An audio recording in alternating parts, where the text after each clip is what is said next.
молға бармас бұрын әлі уақыт бар, көлге түсіп алайын дедік. Ана кісі бізде мынандайды қымбаттан сатады ғой, вроде. Мұнда 1001 нәрсе теңге. Печеньялары қымбаттау екен. 3000, 2000 деген сияқты.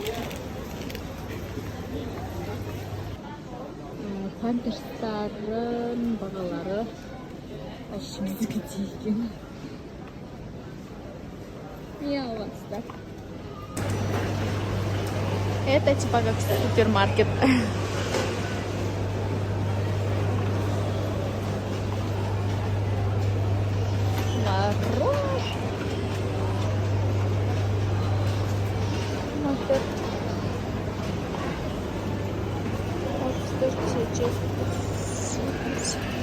Вот бағалары.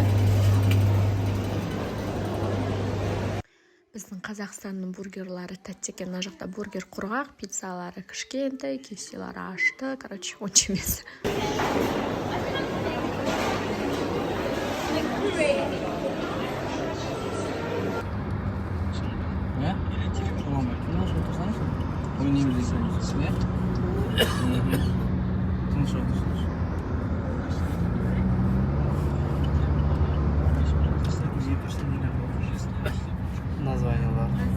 Бізде метро жердің астында болса, бұларда үстінде жүреді. Даже торговый домға дейін метромен әкеп тастайды ғой, ішіне прям кіргізіп. Короче, мынандай колалар алып келдік. Липтон, Ахат, сок, май, хлеб.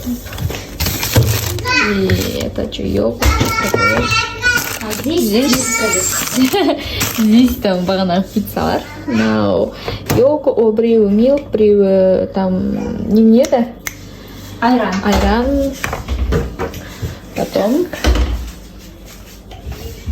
мына жақта вот мындай сухомяткалар, печенье, осының барлығы. Несквик быстрый завтрак. Осының барлығы 65 мың болды.